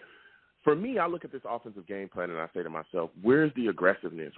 Especially when we're down late in games. We were down, by a couple scores, 6 minutes left, and I just felt like there was no sense of urgency. There's no hurry up. There's no quick, get something quick going. There's no just trying to take a shot down the field once or twice. There's no nothing. It's just, okay, we'll just hand the ball off and we'll figure things out. It's like, no, where's the sense of urgency on the play calling? That's my question for you. Offensively, when you look at this team, when do you think that they will at some point get aggressive And if they're not going to, do you think it's because they don't fully trust Zach Wilson to execute that type of aggressive play calling yet? Well, with Saleh, I don't know if he's calling defense. I think that's more the actual defensive coordinator. I feel like they've been aggressive. They've been doing their thing. Now, obviously, if you're on the field for like 80% of the game, you're going to break down. But LaFleur, oh, my God. No, I'm talking offensively. Yeah, offensively. Mm-hmm. He might have to go. Because if he puts up another performance like this, I don't care if it's your scheme for a rookie quarterback or whatever, or you're trying to, you're really stubborn with your system. If this is your system, if this is your West Coast system, we don't want it. If your system is a system that benches a potential star player, we don't want that system. You got to go. Yeah. What are your thoughts about the offensive line, Gene? Because we saw them struggle to block yet again this week, giving up 5 sacks. Man, I mean, offensive line, we knew what it was coming into the season. They were going to be either below average or really bad. I mean, I think with Zach Wilson, he is a rookie quarterback. I feel like he can step up in the pocket a little bit more, just have a little bit more confidence. But I get it. With the current trend of this offensive line, I wouldn't trust them either. I'm not trusting to step up in that pocket either. I mean, that you got to step into. I saw some plays there. He could have stepped up a little bit more, but it is what it is. The offensive line. Overall, we knew what we had. I know they try to talk it up like, oh, it's going to be different this year. No. I saw McGovern get steamrolled like a tumbleweed earlier today. It was bad, but at least Vera Tucker's playing all right. Vera Tucker, Moses, he has his misses here and there. Fant has been all right. Did you see today 2 guys trying to block Von Miller can't get it done, and that's on Morgan Moses because he should have been able. After a chip is out there to help you. The running back's out there to help you, and you get help, and you still can't block this man? Come on. Yeah, and you know what it is? I think Ty Johnson, he looked great in the preseason, but obviously he has stone hands in the passing game. He could have used those stone hands to help at least block Von Miller. Like, put those hands to use. He just completely whiffed on the guy. Man. I mean, fans receiving them after the whiff, like, what am I supposed to do with this? I can't block this. But yeah, you're right. Man, but there were some bright spots. I was just gonna say there were some bright spots. Michael Carter, the running back, even though with his drop pass, he still looks like he can grow into something special. The defense is I think is above average here. It's just that they're on the field for so long. There has to be some sort of synergy between LaFleur and I forget the defensive coordinator that we have here. I mean, Albrecht. If I was the defensive coordinator of the Jets, is it Albrecht? Jeff Albrecht. Yeah. If I was him, I would be pissed because my guys are on the field for 80% of the game. You can't win. You can't win as a defense like that. Yeah. But yeah, you can't. We're just not producing, Gene. We're just really not producing. But I want to thank you for calling in. I'm going to go ahead and let you go. We got a lot of callers. The lines are hot. Listen, Gene, you're bringing the fire as well. Your takes were fire.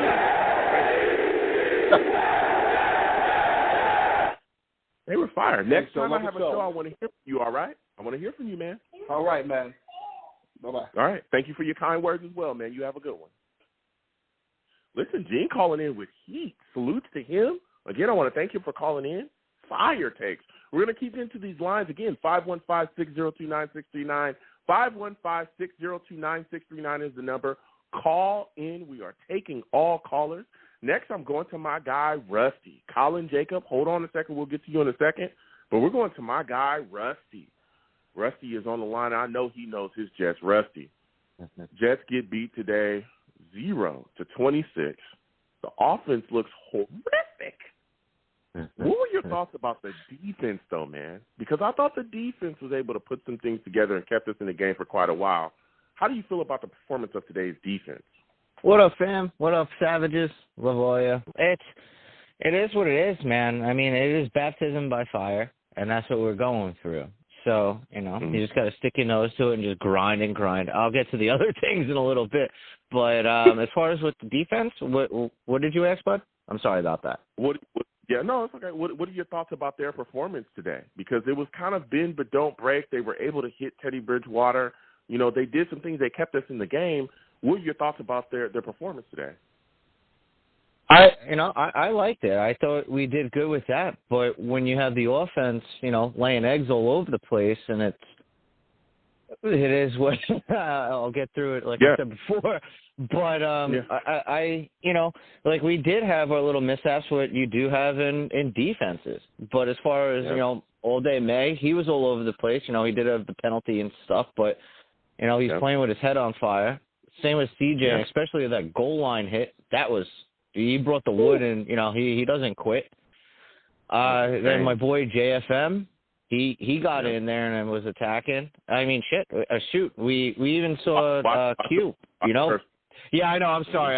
It was a little PG-13. My bad. But I mean, Q got in there too. Saw Baby Huey for the first time. That was a good thing. It was a surprise. It's good.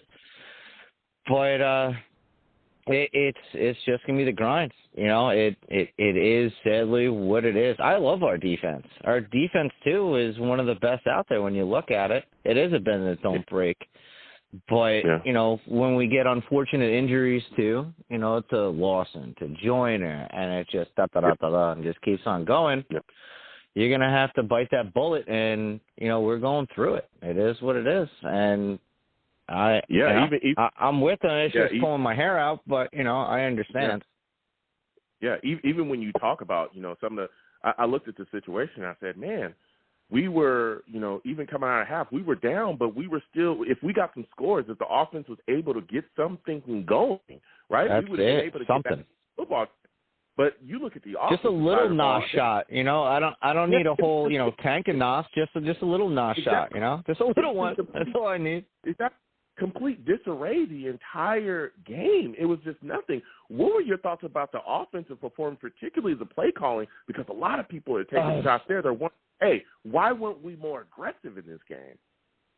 Absolutely, and everything else on LaFleur, I can't stand him, and it's sad to say, he was basically supposed to be grandfathered in a way, if you will, with Coach Knapp, R.I.P. and that guy that was driving that car. If I could give two, that's another discussion. But it is definitely on LaFleur, and it comes again to him. He never puts the sheet and covers his mouth so every single person is reading him.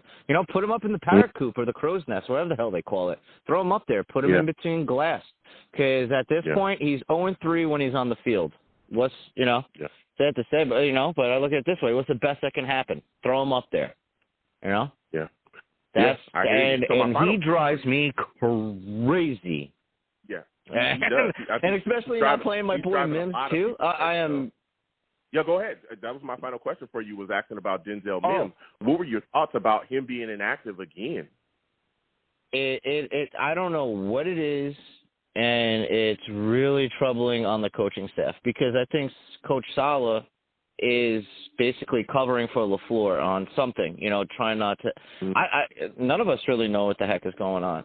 But it certainly isn't, JD either. He's a product of Ozzie. So he knows what he's doing, in that sense. And he hasn't done bad in drafting. He hasn't done bad in bringing guys in, of course, with some of the guys with the offensive line, but he was playing different cards. Unfortunately, he got some injury bugs. Well, but I guarantee you this year he's going to be spending bucks, and it's going to happen. Yeah. Yeah, I mean, Rusty, you're bringing some fire takes right now. I mean, a lot of people are questioning his draft so far. We'll see what happens again. Becton dealing with that knee injury, but when he's on the field, he looks good. It's the curse of 77. Yeah, but Denzel Mims, second-round pick, he's inactive. We'll see what Ashton Davis has when he comes back, but he's got quite a bit to learn. Zuniga is a third-round pick. Zuniga is on the practice squad. They actually cut him. You look at picks like P. Ryan, who's inactive right now, like P. Ryan, but we'll see what we get out of him. Jesus. James Morgan is not on Adams. The team anymore.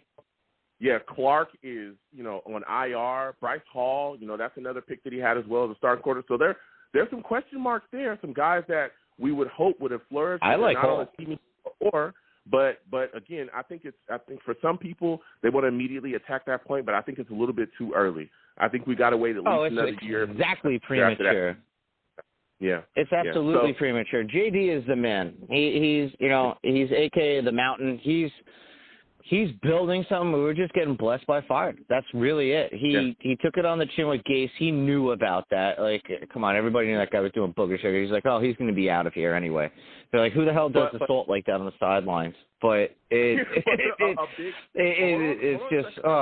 big part of that, a big part of his draft though is, I look at the situation. If you're a general manager and you're building and you got the power, again, this is a guy that JD brought in. Sulla, this whole coaching staff, he hired them. These are his guys. Dude, you got to find some way to get Mims on the field at some point. You got to figure it out. That's a definite. Or whatever it is, you got to put this guy on the field because there's no reason he should be inactive with the other issues that we have. But listen, he's literally like Allen Iverson. Who needs practice? This guy doesn't need practice. Yeah. Just put him in there. Let him float. Zach's running for his life anyway. It's schoolyard football. Who cares? Nobody knows the plays. Corey Davis can't catch. He's got brick hands like Jamal Adams. It's just like, just put the dude in. And then do some fly routes from Moore to help some people out. Like, good God almighty, it's not that too hard to, it's really quite simple.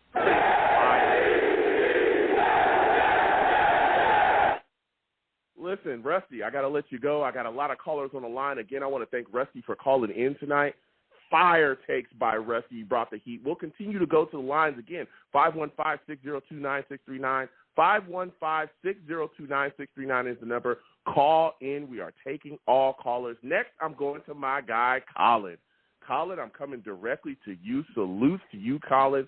Colin, I want to get your thoughts on this, man. New York Jets lose 0-26.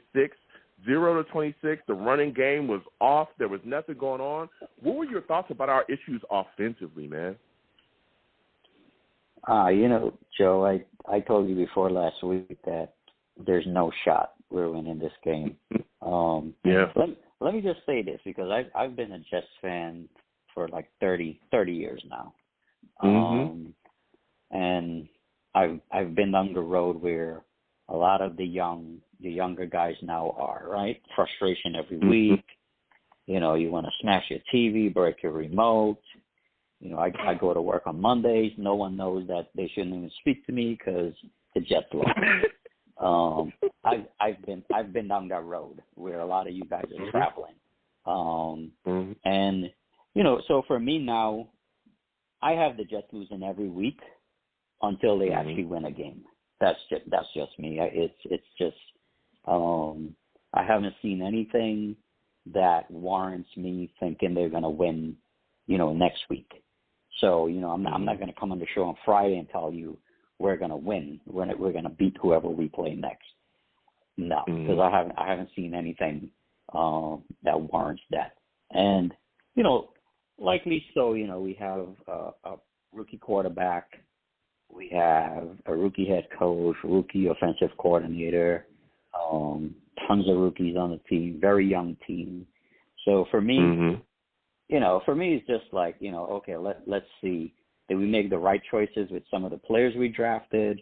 Who's going to rise to the top on this team? And, that's what I'm looking for. The other frustration I have is with Joe Douglas. And I just feel like he's that bargain basement shopper where he thinks he's going to find like hidden gem, in like a bargain basement. Sometimes you gotta go and shop at the expensive place as well, right? You're not always going to get the high end in the basement, so you got to spend money. Like the whole thing with Marcus May, right? Go ahead. Yeah. We know, Colin. Like Marcus. Down in.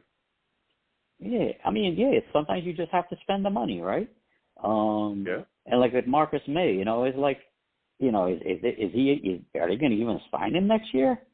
I highly doubt it. I mean, I know a lot of guys are against this and probably like kill me for saying this, but when we had Jamal, we didn't trade him in the draft, right? We hang on to him, and he's like, he's our guy, and then players superstars are going to get frustrated on this team. So, it's either you're going to have to sign these guys or get rid of them right away.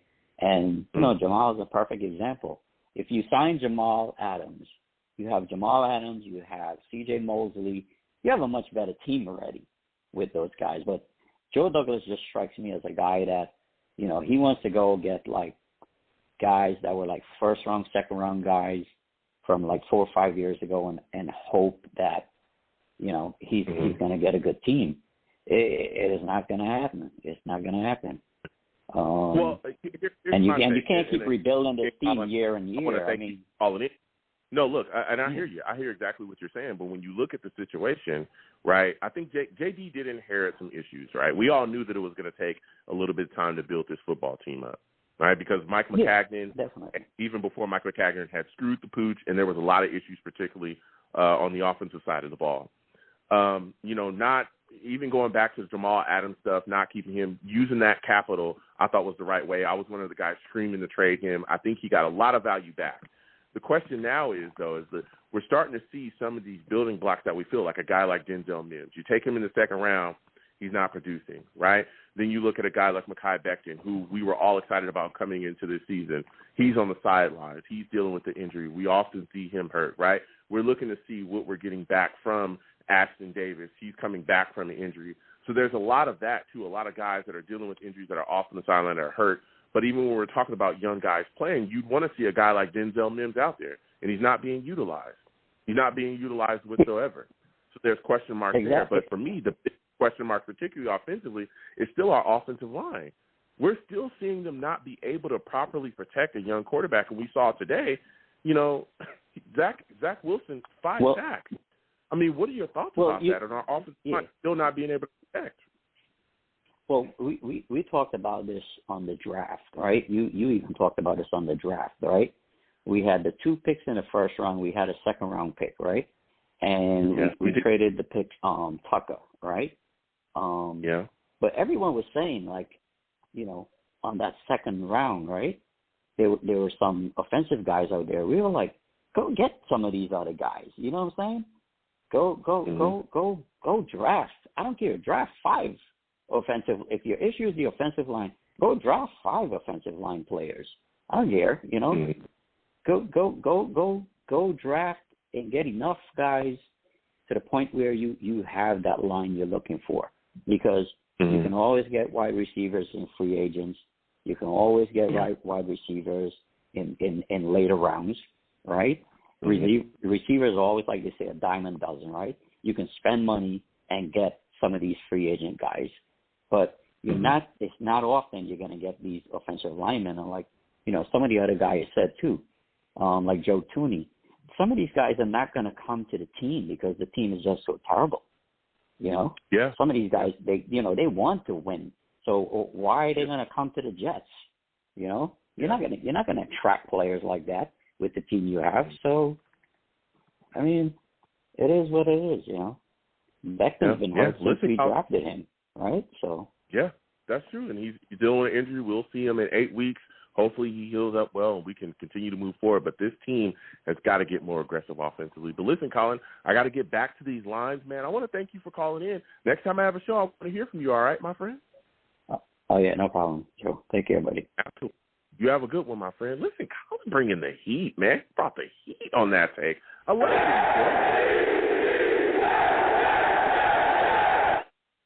Again, 515-602-9639. 515-602-9639. 515-602-9639 is the number. Call in. We are taking all callers. Going to keep getting to these lines. Salutes to all the savages in the chat. Going off. Completely going off. Next, I'm going to my guy, Jacob, man. Just my guy, Jacob. Jacob knows the Jets. Jacob knows the Jets, all right? And he is a big-time Jets fan. Salute to you, Jacob. I want to thank you for calling in tonight. Jacob, give me your thoughts on the penalties that we're seeing this New York Jets team deal with. What do you think Sulla should do to make sure that these guys aren't so heavily penalized, man? Hey, what's good, Joe? And it's a tough question. It's a good question, too. And penalties, I just, for a lot of the rookies out there, it's just rookie mistakes because they want to be physical and they don't want to be embarrassed to give up that big shot down the field, especially like Eccles or whoever it is in the secondary.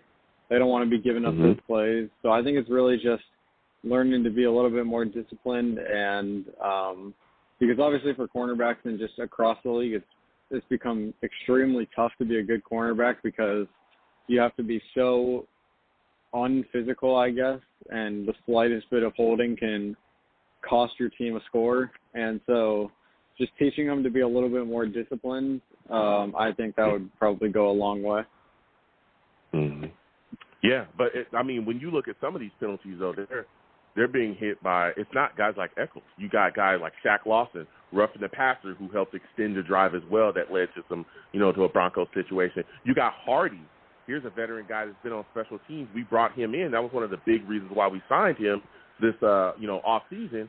We brought him in. He had a penalty on special teams. We saw another penalty that took us out of field goal range that caused us to punt the football, took the field goal off the board. A 56-yard field goal that we made was taken off the board because it was a delay of game penalty. That's on our punter. He's a veteran guy. So we're starting to see a lot of guys that are not young guys, like you said as well, that are not young guys that are eating penalties. And it's just a lot of undisciplined play. Even, Marcus May had a face mask penalty today. It's tough, man. And when you do that in this league, you're getting penalized. I think we had 8 penalties for 89 yards. Last week we had 8 penalties for 77 yards. It's going to be tough for you to win in this league. You can continue to play like that, right, Jacob? No, without a doubt. And I think that's, I hate to say it, but that's really just one of the cases of Jets gonna jet. And obviously it goes along with, too, the NFL has become really, really soft in a lot of ways because the roughing the passer on Shaq Lawson, it's not really rough. Roughing the passer, it's like there's a difference between touching the passer and roughing the passer. And, it's obviously it's not the smart play there, but then with Justin Hardy, too, it's just like talking and trash talking and getting fired up and being competitive, loses you 15 yards. It's like, it's just in his competitive nature, and in a lot of players' competitive natures, to talk smack, and then they expect it back, and they don't have an issue with it. And the league wants to prevent that from happening and, teach everyone manners. But, that's not what people are here to see, sadly. Yeah. No, and I hear that. But, again, if you're a player on this field and you know that that's what the league is looking for, taunting has been a big-time, topic this offseason, right? Everybody's been talking about it. You know that, hey, you're going to get that call. You're going to get calls for taunting. You're going to get calls for excessive celebration if you do too much. So that should be something, especially as a veteran player, that you look to avoid. That should be something you look to avoid. Yeah, you just got to adapt to the new rules, yeah. Exactly. That's what you've got to do. And if you don't, like we saw with Hardy, you get yourself a flag, and it helps the Denver Broncos yet again on another drive. So, but another big thing that really was hurting this game was our offense. Our offense was abysmal. What were your thoughts about the performance of Zach Wilson and this offensive struggles? I'm going to continue to say it until we make it happen. The sentence of, until we go out there and get a star receiver, this offense is not going to succeed. Because if you look across the league, there's not one incredible offense that doesn't have at least one receiver who you can go to at any moment in the game and know they're going to come down with it. And every young quarterback needs it. Every successful young quarterback has it. And we don't have it because I love Corey Davis, and I think he's a great receiver. But realistically, he's a number 2 receiver in the NFL. You saw what he can do as a number 2 receiver. But putting him as a number 1 it's a lot tougher for him. And then when your number 2 guy as of now is a rookie who doesn't have any experience in the NFL and who's already down with a concussion now, you're not going to go very far. And obviously the offensive line plays into that too. And I think Zach Wilson, a lot of the problems I noticed from him was just he's too one-sided on the field. So he snaps the ball, looks towards one side of the field. Whatever is going on the other side of the field is irrelevant at that time. There could be somebody wide open on the right side of the field for a touchdown who's just calling his name out. But he's focused on what's going on the left side of the field. And, he's there for too long as the pressure starts to close in on him. And then the second he goes to look to the right side, a defensive lineman is in his face. He tries to roll out, and then he gets sacked. So I think it's another rookie thing for him, but he's got to be able to look more across the field and not just, before the play starts, decide who he thinks he's going to want to throw to at that play in time. And that'll get better over time, I think. But I'm telling you, until we go out there and we throw $23-24 million a year at Devontae Adams or something like that, this offense is not going to be nearly as good as we want it to be. Well, I know you love Devontae Adams. We've had multiple talks about him, but one of the things that I saw today offensively, I think he's a great talent, right? I'm not denying it. I think he's phenomenal. But one of the things I think we should be throwing big time money at is some more offensive linemen, because clearly this offensive line cannot block anybody. I mean, again, we saw another 5-sack performance where they're giving it up. Guys are out there scrambling. We saw 2 guys try to block Von Miller and be unsuccessful. We saw Connor McGovern get taken from the line of scrimmage into his backfield and hit his running back for a tackle for loss. What were your thoughts about the performance of the offensive line today, man? Yeah, they're very inconsistent. I mean, I've been impressed on some of the plays from them, but I think overall as a unit, very, very inconsistent. And there's one player already I know who Alabama tackle. His name is Evan Neal, who's apparently an incredible offensive lineman. And obviously if you're from Alabama, it's sort of expected that you're going to be good in the NFL because the way they teach there is unlike anywhere else in the country. But I think if we want to, spend a high draft pick, because obviously we're going to have a high draft pick. I don't think anybody's doubting that anymore. If we want to spend it on another offensive lineman, great. But I really think I just really feel like it all starts with getting a really good number one receiver, because the offensive line, yes, they're inconsistent, but we still have Mekhi Becton on there, who's just obviously not playing now, but not having your best tackle, best offensive lineman in obviously hurts the team a lot. And then you still got a guard in Elijah Vera-Tucker, who's only in his 3rd career game, so it's taken him a little bit of time. And the one thing we're really missing is that number one receiver. So I think the offensive linemen will get better over time as a unit, as long as they can stay healthy. But there's definitely some work that needs to be done on them too. Yeah. I mean, you look at the wide receiver, what are your thoughts about the Mims situation? Because he's inactive yet again. I mean, we all know Crowder was inactive today because of his situation. He's still trying to recover from being sick. But what are your thoughts about Mims? A lot of people are looking at him and saying, okay, clearly we're struggling. Our wide receivers aren't getting separation. We're having issues. Why don't you put Mims on the field? And people are grilling Sulla and LaFleur about it. How are you feeling about his situation? I'm sure I feel the same way as all the other Jets fans do out there. And it just doesn't make any sense, because the excuse of not being able to play special teams, I mean, I've said this before on the other shows. That's why you have a 53-man roster, because not all 53 people need to be able to play special teams. It's just that doesn't make any sense. And so I can see it if he's getting older and you want to give the young guys a chance, if he's, 31, 32. But he's 22 years old, so 23 years old maybe, whatever it is. So it just doesn't make any sense. And he's on the field for 3 plays in week 1, and he already has a 40-yard catch. Yeah. So I'm not sure what they're missing. I'm not sure if their glasses are given to them by a doctor with a fake ID or something who doesn't give the right prescriptions or what. I don't know, because they're missing something. Yeah. I don't know what's going on. Jacob, you're bringing the heat right now. Before I let you go, my final question for you is, what were your thoughts about the performance of the defense today? How did you feel about, Quentin Williams going out there and really, showing us that he can really put some pressure on opposing quarterbacks? He looked really good, and I think the defense did as good as a job as they can do. Obviously, the corners are going to struggle, being the rookies and young guys that they are outside of Marcus May. But I think overall the defense, I wasn't too, embarrassed with their performance, because obviously as a unit they're coming together. And I think the defensive line and the linebackers are something that we should be pretty happy with right now. Although the one thing I just don't get with them is that we refuse to guard the running backs. And so every time we're finally getting pressure, we just leave the running backs open, and that's an easy 7, 8, 9 yards or whatever it is. And then all that hard work goes to waste.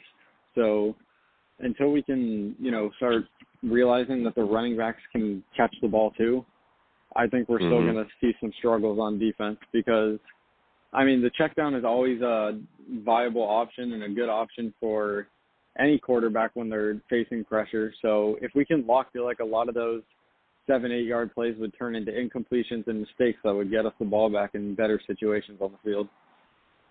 Yeah. Listen, I'm right there with you, Jacob. Listen, I got to get back to these lines, Jacob. The lines are hot. I want to thank you for calling in. You have some fire.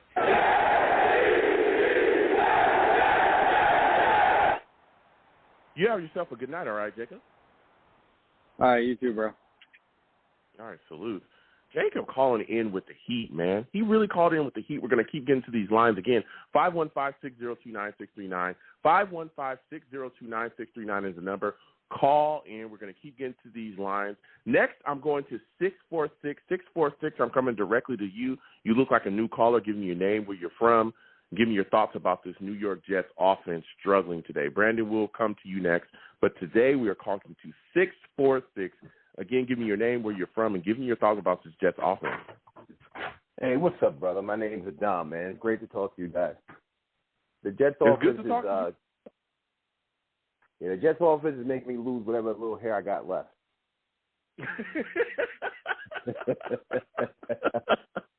Man, taking years off my life. Yeah. Making you want to kick your dog, man. It's crazy. It's terrible, man. But, Yeah, I mean, it's to be expected from. I'm sorry. Yeah, no, it's like you said, it's absolutely terrible what we're seeing out there. You know, them not being able to get going early and really putting themselves into bad situations. And I think for me, one of the biggest issues is the offensive line not being able to protect, man. What are your thoughts about that? Crazy. Even though they can't protect, it was better than it was last year. So it's like you see that it's an 11-man sport. You know, I mean the line holds up, and then the receivers drop the ball. You know, the line holds up, and Zach doesn't get rid of the ball quick enough, or sometimes they get flat out beat. I remember the fan play where Moses gave a sack to Von Miller. Von Miller's a beast, but Moses was hoping for a good chip. And the running back kind of gave him a little shove and said, all right, you're on your own. And that's not going to stop Big Bad Von Miller. He kind of left him out to dry. Yeah. So it's just like you can see something is starting to form a little bit, but it's just not congealing together. They're not all doing their part to make his offense go. And it's kind of tough. Even though OC, I mean, I feel like it's very, very bland, vanilla play calling. I know. After the 4 deceptions, you want to kind of dial it back. But, I mean, that's what Zach did well in college. I mean, the guy had, that moxie, and sometimes you take it away from the guy and you make him a shell of himself. Yeah, I hear you. And so my final question, man, because you're bringing the heat right now, my final question before I let you go is, what are your thoughts about all these penalties that we're seeing from this New York Jets team? Doesn't it just drive you crazy? It does, because you can't play the other team and yourself. It's a formula to lose. Yeah. And they better do something about put some double moves or something into their offense, because everyone's got the recipe for Zach, which is man coverage, make them throw in the tight windows. The way you beat man coverage is, you got to run some pick plays. You got to run some slants and ups. You got to go one way, make the man think you're going that way, and then you turn it up. If we don't change this and get a little bit less vanilla, it's gonna be a very long season. I didn't expect to win, but you don't want to be anemic. Exactly, and that's the way we look today. Very offensively anemic. Listen, Adam, I want to thank you for calling in, my friend. Next time I have a show, I want to hear from you, man. You really brought some fire tonight, man.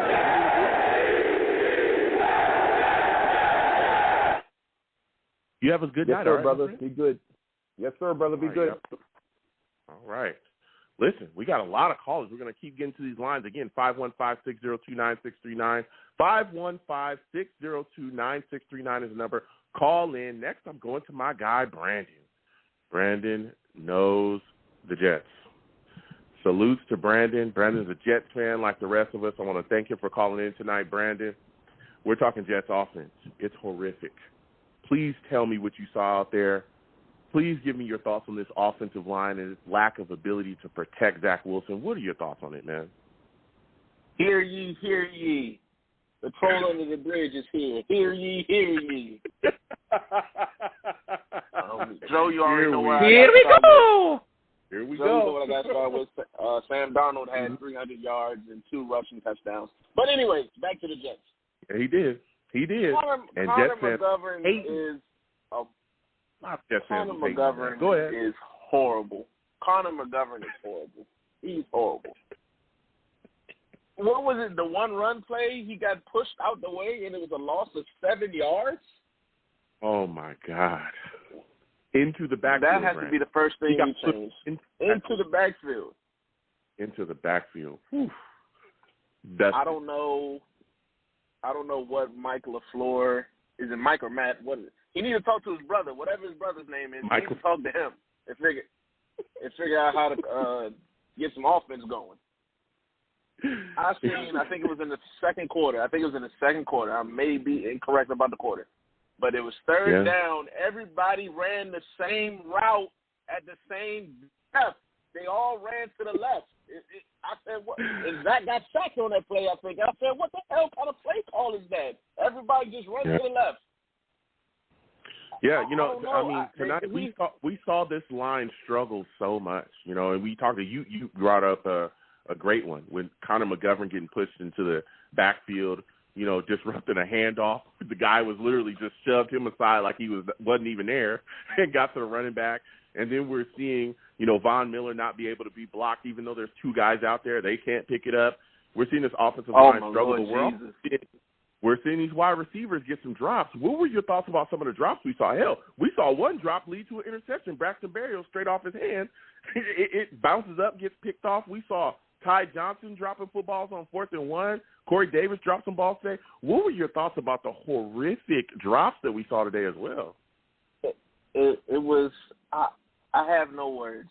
Corey Davis, we have to come to the realization that the Titans let Corey Davis go for a reason.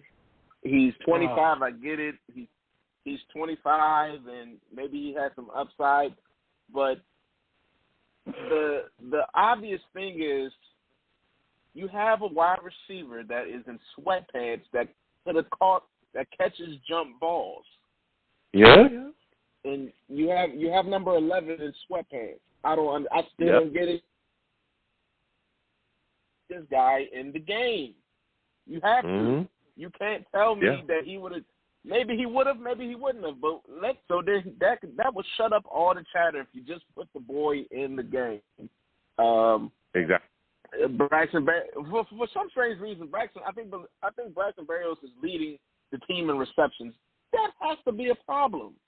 I'm sorry, but it has to be. I love Braxton Berrios. He has a nice looking girlfriend, but come on, man. Yeah, it's bad. I mean, it's bad. And like I said, I respect Braxton as well too, but he should not be a guy that should be heavily featured in your offense if you don't want to go out there and take care of serious business. We've got to figure it out. Some of the play calling today I thought was spotty at best. There was no sense of urgency. We've got to get something going. And like you said as well, Denzel Mims, there's still question marks about, why is this guy down on the field? If he doesn't know the entire playbook, let's utilize him in a way, figure out a way to make him effective in the game, design some plays for him, or help. Just tell him what route to run before you put him out there on the field. How about that? Like, that would work. Do something else. But when you have a lack of weapons and guys that aren't getting separation, put a guy out there that will be able to help you in that situation. But you know what else killed me today? What else killed me today, Brandon, was the penalties, man. The penalties were horrific. Give me your thoughts on how the Jets flagged the 8 for 89 yards. What were your thoughts about all the flags that you saw go against the New York Jets today? It was embarrassing. It was totally embarrassing. At one point, we had 75 penalty yards and 75 offensive yards. That sums it up right there. Brandon, it is insane, dude. That sums it up right there. I mean, and again, we saw penalties take points off the board for us. It's just absolutely atrocious. So my final question before I let you go, Brandon, because you're bringing the heat, is What are your thoughts about this Jets defense, man? How do you feel about the play of C.J. Mosley? Oh, he's back. He's back. Mm-hmm. His play is very, his play is very good. Quentin, like I thought Quentin's problem was, he didn't have a training camp really, so he's just knocking off the rust. So Quentin, this was his first good game, so I only see that him stacking more games. The defense, they did good for what they could have done, but if they're on the field so much, it's only so much they can stop before, the levees break. I'm sorry. If they're on the field for 30 minutes, 45 minutes, it's not too much they can do. Yeah. Yeah. The defense did as much as they could. This game was about the offense, and the offense was atrocious. The line was atrocious. Mm-hmm. The catching, the drop passes was atrocious. Matt LaFleur or Mike, he needs to really I don't need another Adam Gase, man. I really don't. I don't need a guy who's stuck in his ways and he's going to do what no. Go ahead and you know how you shut up the chatter, Joe? You just go ahead and you put number 11 in. If number 11 stinks up the field, then we know. Mhm. Yeah. You can't like I said, insane. You can't tell me he's not better than. And I'm tired of he had another great week of practice. He practiced with the ones this week. Yeah. Does everybody have good practice? That reminds me of Todd Bowles. Yeah. He had a good week of practice. Yeah. We heard the same thing from Bowles. You hear the same thing from Adam Gase. I mean, it's insane at this point. Yeah. We're seeing guys not be able to get separation, and you're still not putting Mims out there. Just you got to find some way to utilize. Where's the creativity for Elijah Moore? And hopefully he gets better. He's in concussion protocol, but where's the creativity for Elijah Moore? Where's the bubble screens? Where's the motion? Where's the jet sweeps? Like everyone said, when they draft Elijah Moore, that's where his role is. Well, really, I just see him lined up at the Y. Yeah. And, he had a couple of catches today, but I seen they let him run the ball. Okay, now we starting to get a little creative, but come on now.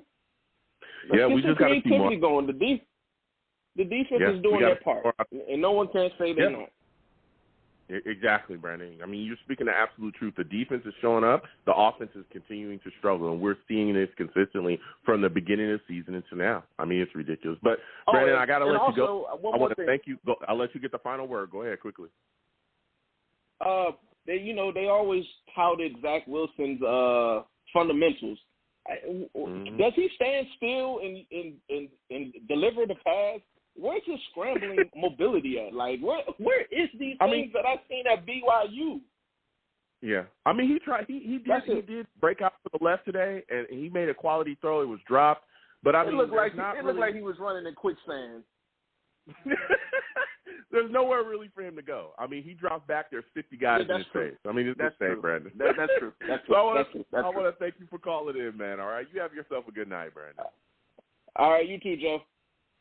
Absolutely, man. Listen, Brandon called in with the fire. He called in with the fire. Salute to Brandon.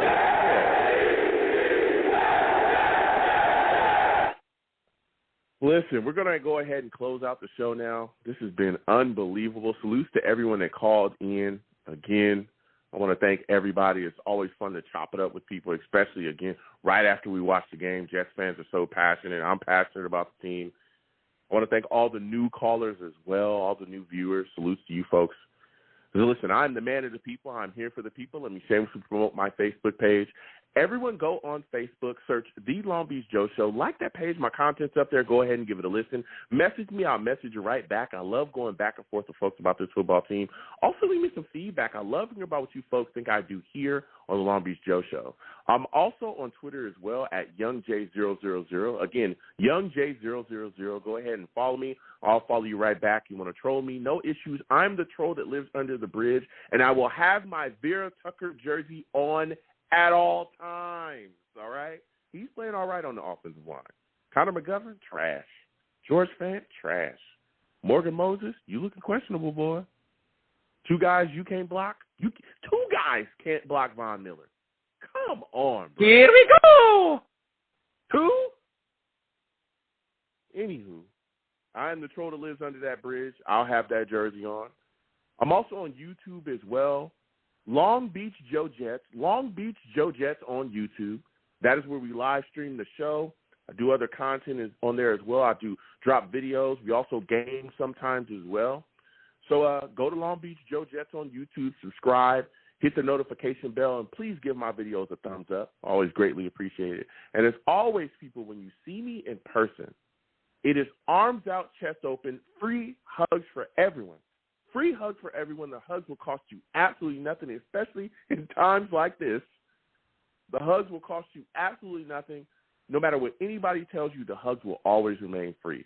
I want to thank everyone for listening. I want to thank everyone for calling in. You folks are the absolute greatest. Without you people, I am absolutely nothing.